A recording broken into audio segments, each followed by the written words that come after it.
AD, take it from Broadway, Bill Lee. You just stay calm, kiss your mom, ban the bomb, do the best you can. God loves you, man.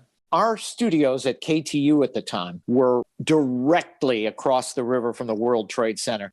I mean, we're all in shock.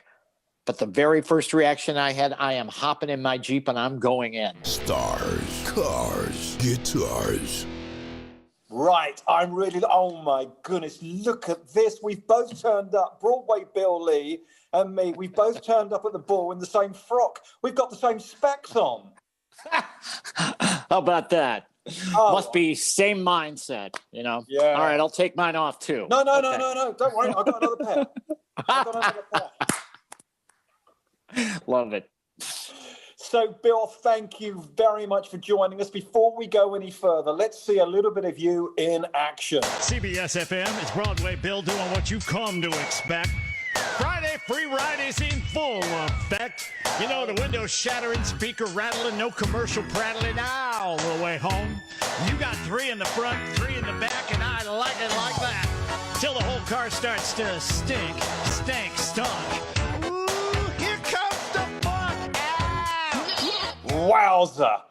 Are you never worried you are going to trip over your words when you do that? Oh, sometimes when you have a blowout at 150 words a minute, it can be brutal. It's happened to me in the past. I got to tell you, when I usually rehearse, at least in my head, while I'm listening to a song in cue, about 60 seconds before I actually do a break. So it's not totally, wow, this guy's a genius. He's rapping like, you know, on stage. It's planned out. Pretty much like every hip hop artist, it's planned out. Not written down. Not written at all. No scripts. Right. And do you ever remember them and then repeat them a year later? Can you think, oh, that was a really good one. I'll save that. Next time the Gap Band Burn Rubber on Me comes around, I'll let it go a couple of times. Then on the 4th time, I'm going to get it. There's an interesting thought process to that. I have some rhymes that I use as signature that I will use at certain times of the day, certain times of the week, certain occasions. Sam, will you cool it? All right, come on up. You can get in.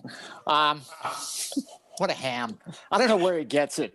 Anyway, I have some that I keep in rotation as signature rhymes. And then there are others, like you say, if it's a great line on Burn Rubber, I will use it again, but not for about 3 or 4 years. I won't do it any sooner than that. Okay, well, listen, Bill, I won't tell anyone. Now, I've not rehearsed anything. I've not prepared anything for this. I did have the glasses planned because I saw you in the video. Okay, I'll give you that. But look, I found this the other day and I thought of you. This is Wolfman Jack's autobiography. Right? Uh-huh. Yep. Now, I looked through it. I haven't read it for about 20 years, but I looked through it the other day because there was one bit in there that I remembered. And when he was early 90s, he went back to New York and he worked on one of the stations there, I think doing afternoon drive.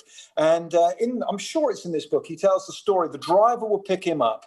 And as he went across some bridge over to Manhattan, I don't know which bridge it was, he would get the driver to stop the car. And every night he would get out the car, look at Manhattan, breathe it all in and thinking, that's my city. And it sounds so cool. Tell me you do the same thing.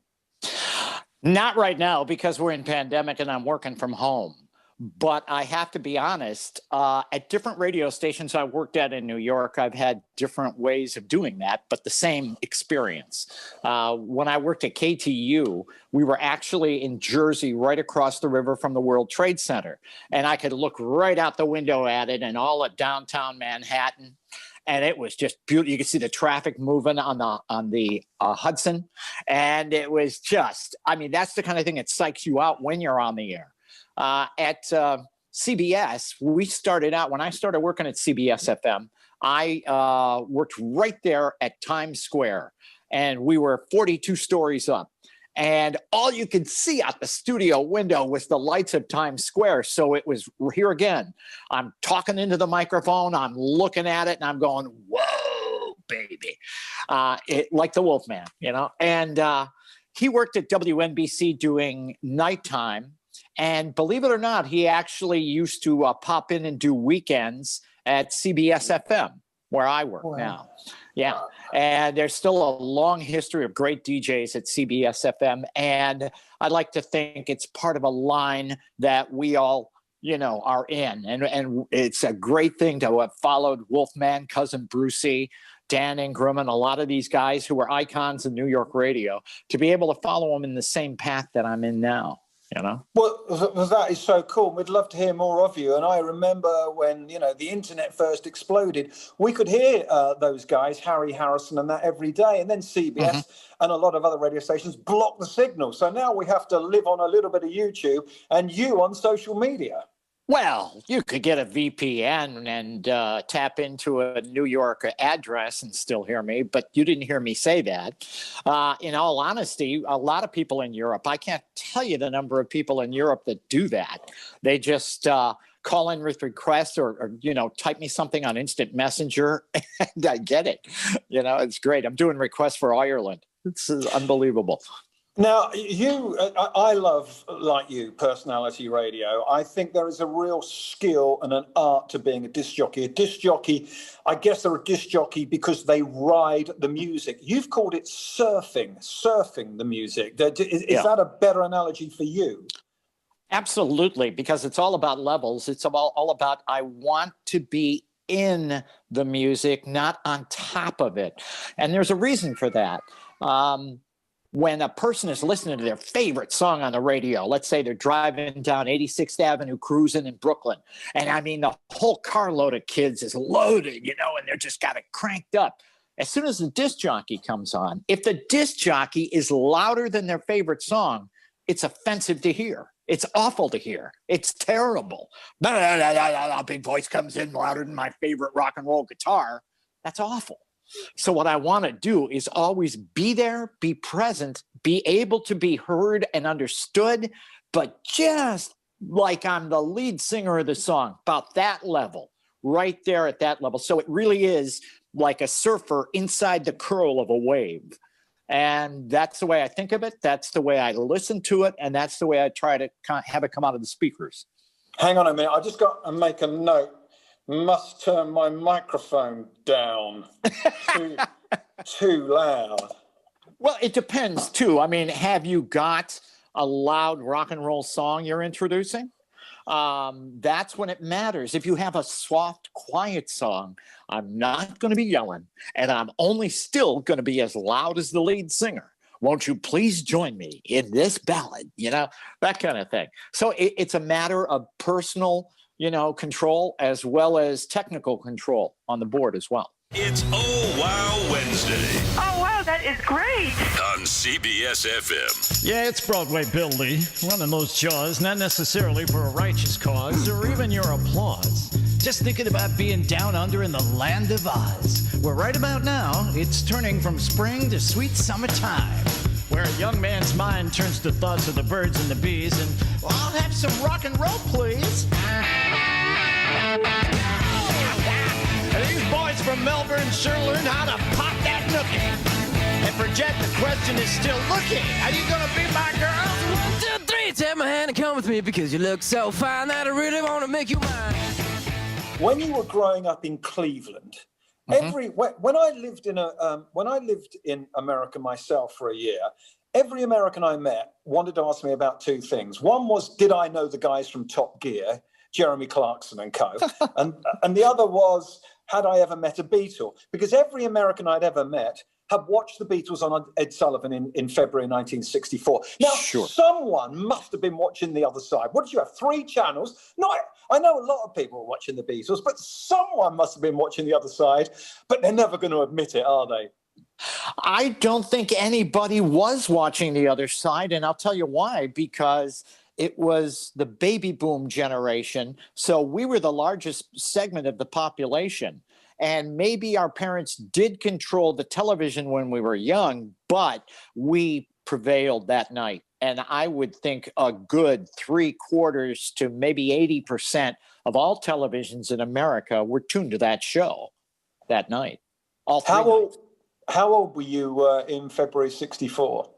I was 13. Wow. So just the right age. Just the right age. I put down the microphone because I wanted to be a disc jockey from the time I was 5 years old.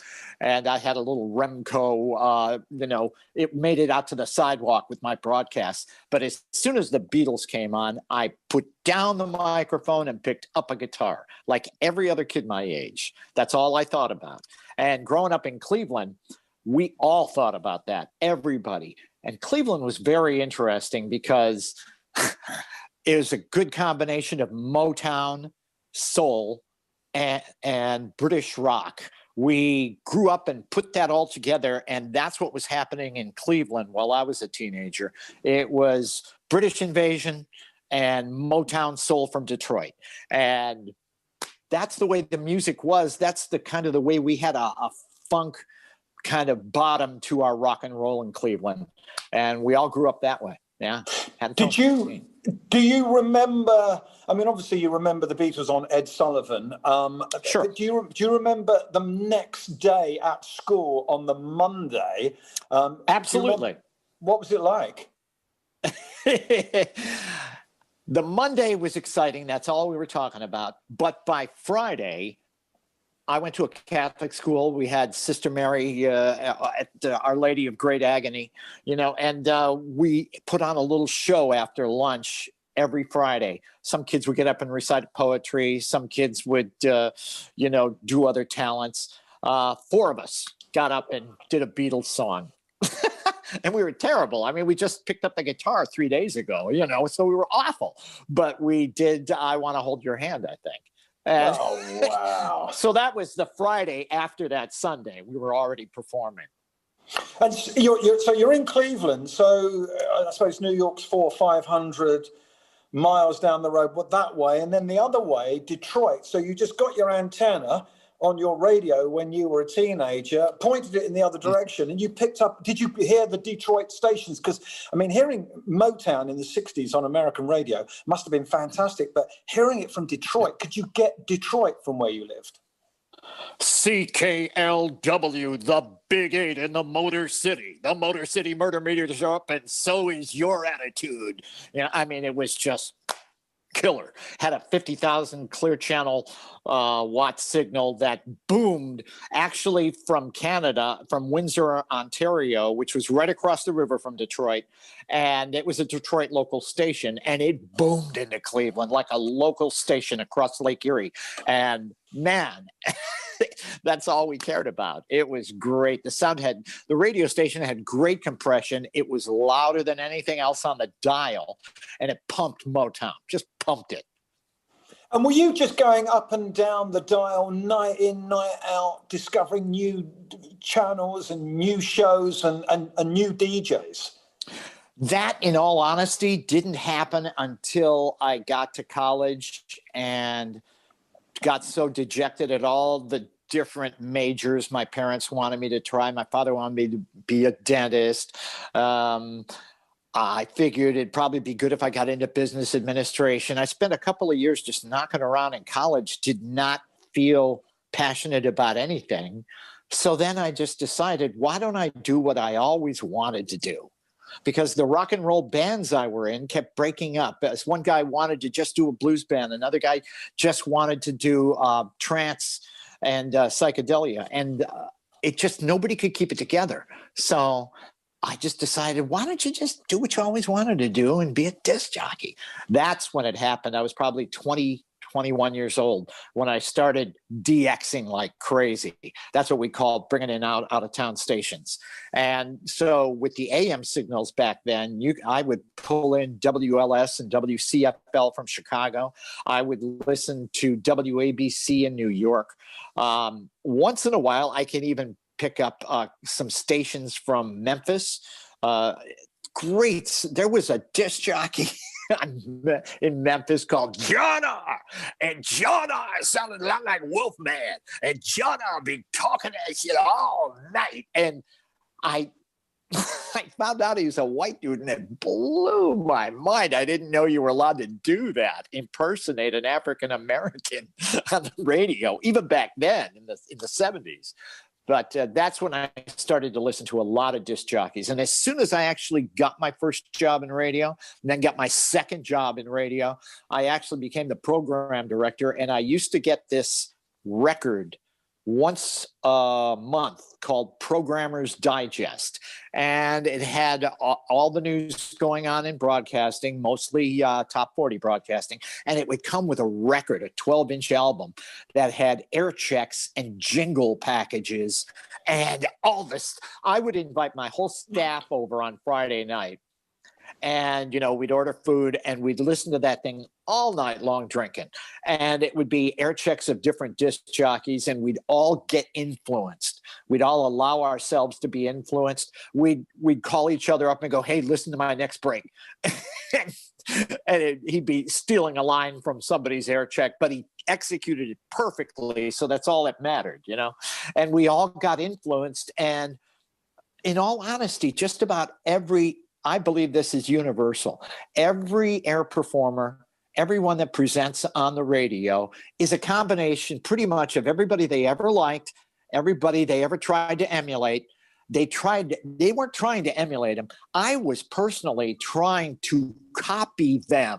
I was trying to do an impression of them. But when I did it, it came out different. And it came out like me. And then I added it to what Cousin Brucey was doing. Then I added it to what Johnny Holiday was doing. I added it to what Wolfman Jack was doing. And by the time I got a few years into the business, I was doing an amalgamation of all of these radio personalities. And I had a trick bag. Right, let's of tricks. Let's get into that bag of tricks now. Here's another one of your famous breaks. Today in the Hall of Fame, songs that make you go, oh, wow. It's an Oh Wow Wednesday. Oh, wow. On CBS FM. It's Broadway. It's time. Give the format a flush, because ooh, what a rush when you're diving deep into that funky underbrush. Back in 1982, this was the house band downtown at First Avenue, melting the Minneapolis snow, playing so loud the speakers blow. Hey, Jesse, now Jerome, I'm going to funk you up all the way home.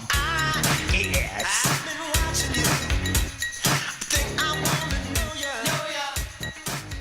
You're known for your rapping and your rhyming. The night John Lennon died, you were on air in San Francisco. And of course, Correct. We all see these breaks on social media and we think you spend all your time rapping. That kind of broadcasting takes other skills. Tell me about that night. That was the first big test that I had when I worked at KFRC, it was a West Coast blowtorch. It was one of the two finest radio stations on the West Coast. And I got a job there. And it was great money. And I was excited to be there. And I worked hard every night. And John Lennon died, obviously, on December 8th. And I had been working there 2 months, all of 2 months. And when I saw that come over the wire, the teletype machine, I was obviously, first thought, scared to death. Secondly, really in grief. Third, what am I going to do? I had a phone call to the program director, no answer. Phone call to the assistant program director, no answer. Music director, no answer. News director, no answer. So I said, okay, I got to do what I got to do. And so I just went on the air and said, John Lennon has been killed. I read the AP News story. And I just went all Beatles. That's all I played. I pulled out every Beatles song we had and just did that for 4 hours straight. Put listeners on the air. I got on the phones with listeners, some crying, some telling stories, some wanting more information about what's going on. And it was a full 4 hours of nothing but 2-minute Beatle records, because that's what they were back then, and a lot of phone calls. And it was magnificent trial for me. And at the same time, indelible memory, not only because I grew up with the Beatles, that's one of the reasons I was in rock and roll. It was everything that night. And when a story happened like this, the last person to interview John Lennon at the Dakota, the day he was killed, the very day, an hour before he was killed, Dave Sholin, who was our midday guy and also worked for the RKO radio network, had been interviewing John at the Dakota. He gets on a flight, comes back to San Francisco, and as soon as he gets off the plane, he turns on KFRC, and I announce that John Lennon is dead. He calls me up immediately. I put him on the air, and he tells me the story of having just interviewed John. His new album had just come out, so there was a lot of personal what he poured into the interview, as well as the shock and disbelief and the irony of getting off a plane and hearing that the best interview, the biggest interview you've ever done, is now going to be immortalized in history as the last interview with John Lennon. So that made it even more dramatic. And it's been dramatic for both Dave and I ever since then. Anytime the anniversary of John's death comes up, we both get contacted by the press and asked about that night and the experience. And I guess for you, it was another JFK moment because you would have been, 12 years old when JFK died. I mean, that... I suppose that was more your parents' moment, but as a 12-year-old, you wouldn't have even better get your head around that, would you? That someone could do that to another human. Oh, it was even darker than that because you got to remember Kennedy was Catholic, and I was going to a Catholic school, and Kennedy, I mean, even the nuns were wearing Kennedy buttons during the election. I mean, and so he was a favorite at school, and he became a real hero of mine just because he was so cool, and he stood up to the Russians in the Cuban Missile Crisis. He was always fought for civil rights and actually sent the National Guard down to Alabama in a civil rights case to allow African Americans to attend college there. I mean, he was cool. We loved him. He was an icon. And when his assassination happened, they stopped everything. It came over the public address system in our classrooms, and we followed along with the newscasts. He's been shot. We don't know. They had the apprehended shooter, and now, ladies and gentlemen, at 1:48, John F. Kennedy has died. And we went through the whole thing. As soon as that happened, they dismissed classes, and we went home for the weekend. And honestly, that's all that was on all three networks. All we did, the whole family, all America was glued to the television for the next 3 days. And on Sunday, when they're taking Lee Harvey Oswald out of the police station in Dallas, my father and I were sitting there watching. And that's when Jack Ruby shot Lee Harvey Oswald live on television. My father and I looked at each other and go, did that just happen? I mean, I was a 12-year-old kid. My father's there, and we're looking like, that guy just shot him on national television. It was more than memorable, indelible. America must have obviously mourned for a long time. Do you think, in a way, that helped the Beatles? Because in February '64, just enough time had passed. You had an awful Christmas, and these foreigners come over, and it's okay really for them to be smiling because they're not from America. Do you think actually, in a crazy way, and Kennedy of course would have loved the Beatles, wouldn't he? But do you think that helped them? Absolutely. I remember watching something called the Jack Parr Show in December, and he came before. He had clips of them. And this was a Friday night program. I got to stay up late, and he had clips of the Beatles. He said, now, I want you people to watch this. This is what's happening in Great Britain right now. It's a frenzy. These kids are coming over to the U.S. They've been booked for January. So I just want you to watch this. And I saw it, and I went, whoa, these guys are cool. Look at the way they're dressed. Look at the way they sound. Look at the girls. and so I knew what was coming. And there was a big buzz going around even before they got here, but certainly by the time they got here, it was the pandemonium had been built in already before they landed. Well, seeing we're talking about big moments, Bill, I also want to ask you about 9/11. Yeah. And that's because, of course, that was just so massive. And I can remember my wife and I were walking past a shop that in those days sold lots of TVs, and they would just stack them up like they used to do. And we saw the first plane had hit. In fact, we had heard about it, but we thought it was just a light aircraft, a tiny little plane that, because we'd only heard about it. Then we saw the pictures from CNN. And we went home and we were glued to the television. It's what 3,500 miles away from you guys. And we watched the TV for 24 hours. I guess you were either on the air or you just drove to the station. What happened for you for 9/11? I was home on that Tuesday morning, and a friend of mine called and said, "Turn on the TV. A plane just hit the World Trade Center." I go, "Oh, wow." So I turned on the TV, and that was exactly the moment the second plane hit the second tower. And I mean, we're all in shock. But the very first reaction I had, I am hopping in my Jeep and I'm going in.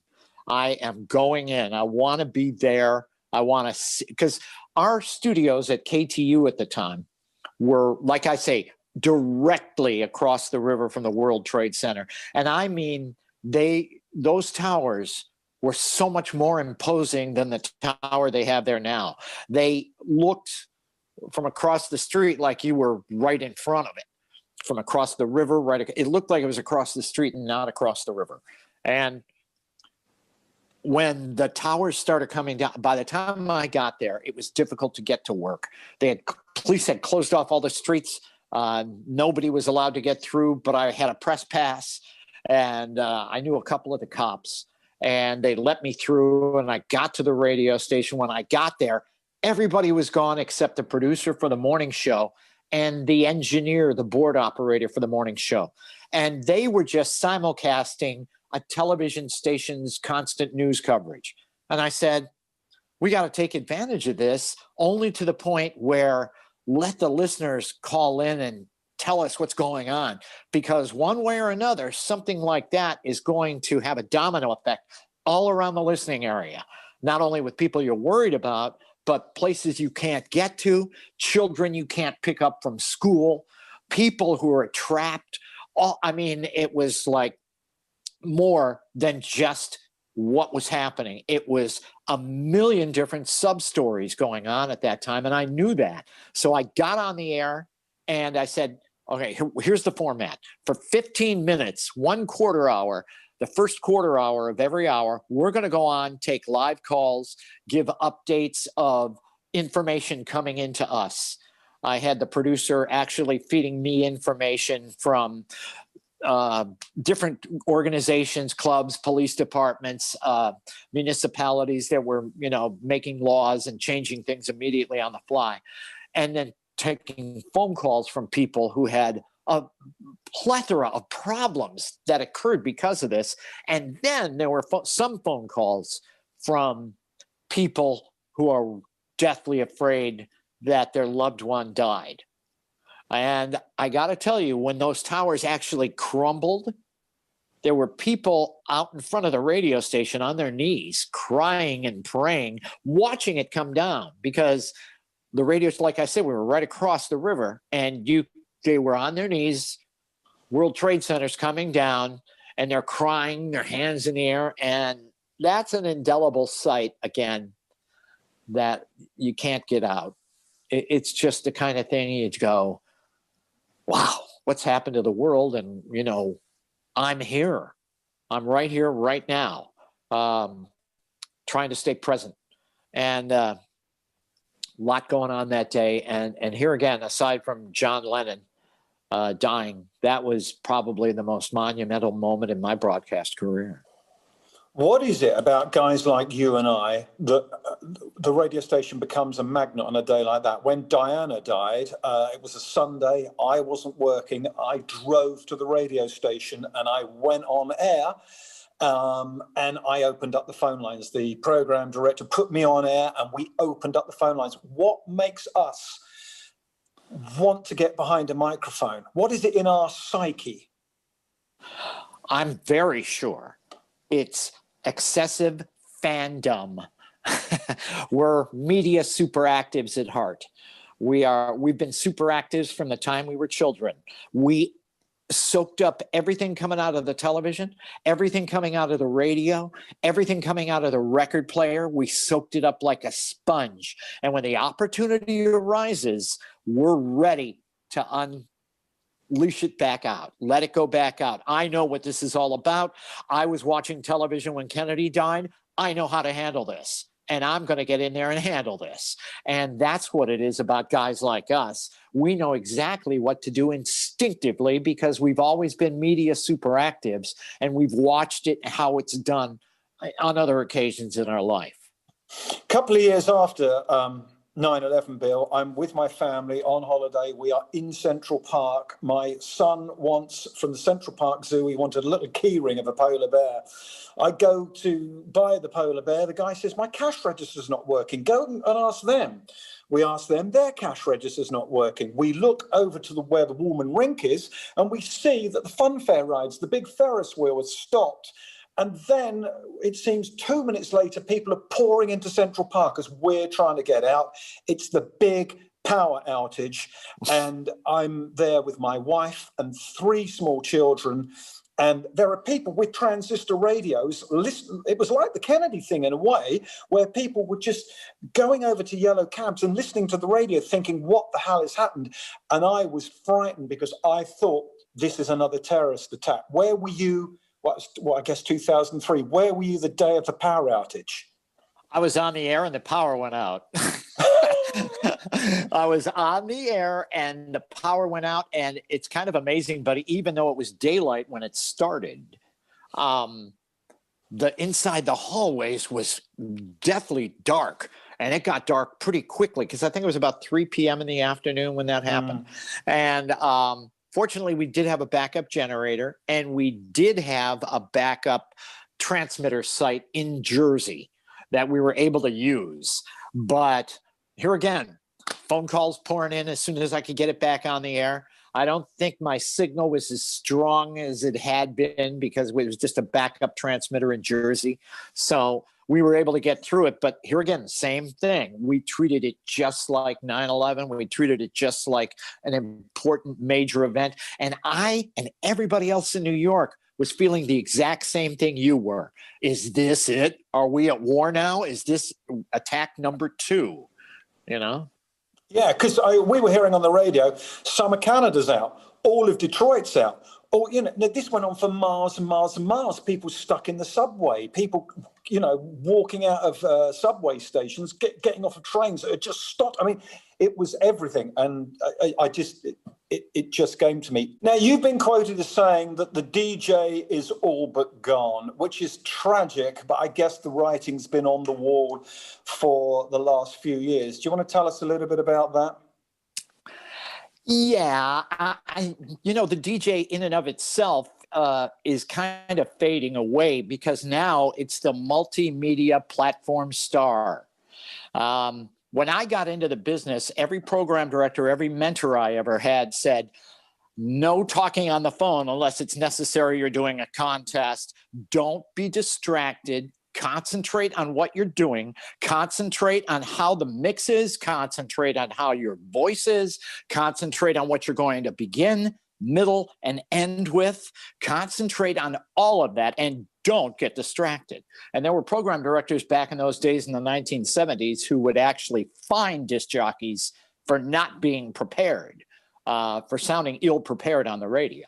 And so when I came into this business, I was taught that with a whip.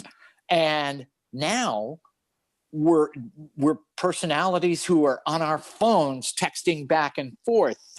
We're on YouTube cutting a video. Watch me, you know, and we're doing everything but concentrating on the air sound, concentrating on what's coming out of the speakers, concentrating on knowing what you want to say exactly, you know, because all these other social media platforms and internet platforms have gotten to be so important that radio, and I was told this by vice president of a major broadcast outfit here in the States, said radio from now on is going to be a pathway to our internet platforms, whether it's our social media platforms, our website, our parent-owned company website that is funneling all of our signals into their app.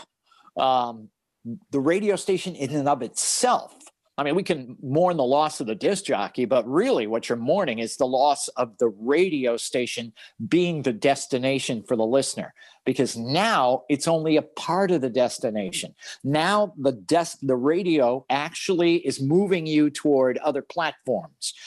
Not only by what the DJs are doing and saying and telling, but also by the way that the radio station is platformed on apps, platformed on internet, platformed on, still, thank God, the dashboard of the automobile, because that's what's saving the frequency modulation at this point.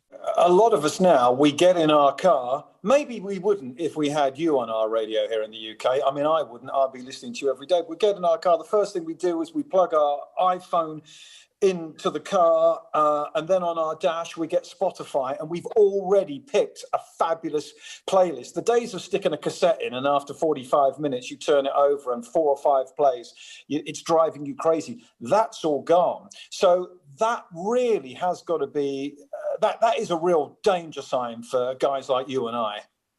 Yes and no. You can only do that so long. I've noticed even on long distance car trips that I've got the best. I have all my favorite songs I've ever wanted to listen to on the road. And after about 3 hours, it's too much. I want to be surprised. I want you to play something I'm not expecting. I want you to surprise me with a song I haven't heard in a really long time, and I didn't even know I liked it that much, but it's been 10 years since I've heard it, and I like it more now than I did then. You know, there's that kind of interaction that happens with radio that is not going to really go away. You can put it on another platform, but unless you have an air personality who's guiding you through that process, who's actually holding your hand and giving you information about, remember that song? You probably even don't remember who performed it, but the bow, you know, and then you'll go, oh, right, that dude was on TV. Yeah.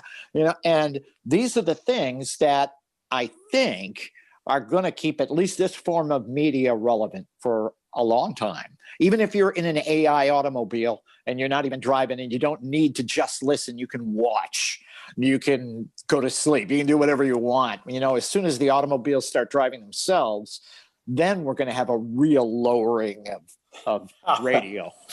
You know. The other thing is, you are a companion. So if you play Bob Seger, Hollywood Nights, followed by, I don't know, the Commodore's Brick House, and you're there between the songs, and you are keeping me company, you are giving me information, but more importantly than that, you are my friend. I listen to you every day on my drive home from work, or you are keeping me company at work. You're a companion, and Spotify can't do that.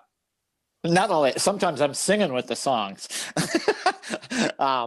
Yeah, absolutely. Companionship is second, I think. And I have a priority of things that I do while I'm on the air. First, I aim to entertain your brain. Second, I'd be able to run that lip with a piece of companionship. That is the second most important thing I am there for, because people want a little companionship or company on the drive, especially if you're alone in a car. All right, now you get the choice. You can either have another clip of you, or you can have a clip of me working. What do you want, Bill? Oh, let's see you. No, I'm kidding. They don't want to see me. They want to see you. And you really want to see you because you're a DJ. And no matter who you are, how nice you are, for DJs, it's always about them. So let's do you, Bill. Okay.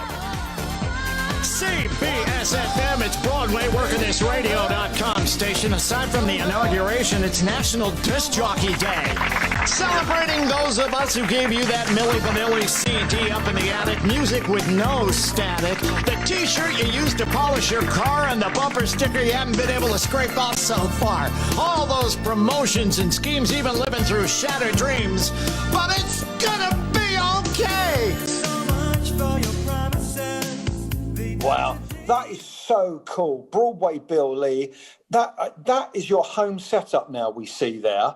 So when we went into lockdown, it looks like CBS were really good to you. Over here, you'll get a microphone. I've done this before for the BBC, and they will bring a Comrex unit to your house, which is, I guess, just a connection. And then there's someone back at work playing the music and talking to you down your headphones. But you've got a lovely box of tricks there. I can see on that video you had a laptop.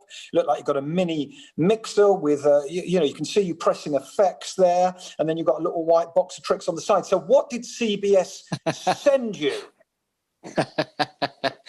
It's difficult to explain because here we're only doing voice tracking. And I refused because I've done voice tracking for years and it generally pays poorly. And when you do it, when you voice track, you generally just say, oh, let me knock this out in 20 minutes. I've got a 4-hour show. Let me do, 16, 20, 25 breaks and I'll knock it out in 45 minutes and just not care. I learned to do it well at Sirius XM satellite radio. When I worked there between jobs, that was also voice tracked. You go into a little phone booth sized studio and you voice track a 6-hour show. And I wasn't working anywhere else at the time. So this was it. This is what I'm going to be known for. So I wasn't throwing it away. I was not just getting it done, getting it out, getting it in, bang. Just don't step on the vocal. I wasn't doing that. I was putting a lot of time, effort, and preparation into that show. So when the pandemic hit, and I'm working at CBS, I kind of knew that there's a way to do this right, and it can be done right. And as soon as I had the technical ability to make it right, I started really working on it. And the radio station gave me a laptop with the program that, it totally encrypted so that no one can get into our operating system. And it feeds our operating system, and I can just go right between the songs or into the commercial set right there from my home. And the beautiful thing about it is they gave me, all the disc jockeys kind of conspired. And we talked among ourselves, what microphone works, with this computer. And they did give us, fortunately, a little Yamaha unit, that little white gear you see off to the left of where I broadcast from in the basement. And that is basically an interface, but it has a reverb and a compressor on it. And because we have no way to control the volume of what's on that track of music, the only thing I can control is my voice, my mic. So there are some songs that are recorded so loud. The only thing I can do is double compress, reverb, pot to the sky, and make it over that song. And sometimes I have to just yell to get over it, but I can get over it. And once I started realizing that I could do that, my boss called me up and said, hey, I noticed all these guys over at iHeartRadio are using this Rodecaster Pro. You want one? I said, yeah. So that's when he sent me the Rodecaster with all the little fancy, digital slots for being able to throw in sound effects and audio beds and even actualities from news stories and all that. I can feed it anything and just hit the button in fact, it's almost a little more convenient than my studio back in New York City is in some instances. But you know what I miss? I miss the phone calls. I used to have a very phone active show in New York until the pandemic hit. I would usually run a 30-second phone call that I would edit the heck out of to make sure, number one, it was relatable. Number two, it was entertaining. And number three, had something to do with what I was talking about. And I would use at least 1 or 2 an hour phone calls. And then I also had sound effects made up of listeners. I mean, we'd have jingles, Broadway Bill on CBS FM, and then I would run a listener saying something ridiculous into that or something, totally off the wall into that. And it would just be the person like, I want to have your baby, Broadway Bill on CBS FM, And I missed that because I had all that from the phones. I would edit all that material, all those drops out of the phone calls. And I don't have that capability now. And it's a shame. I was thinking I can take phone calls, but I feel bad about changing the radio station's numbers so that the listener can talk to me. I'm still thinking if this lasts much longer into this year, I may just get a burner phone and put the phone number on Facebook and just tell anybody on Facebook, hey, if you want to call me between 3 and 4 and let's chit chat. But I can't, at the radio station, we've got 15 lines. Okay, hold on, I'll be with you in a minute. Okay, you're good, let's go now. Okay, when you can't do that, it's a whole different animal. Right, let's get a little bit personal now, Bill. Okay. I hear Howard Stern, we all hear Howard Stern is on $100 million a year plus.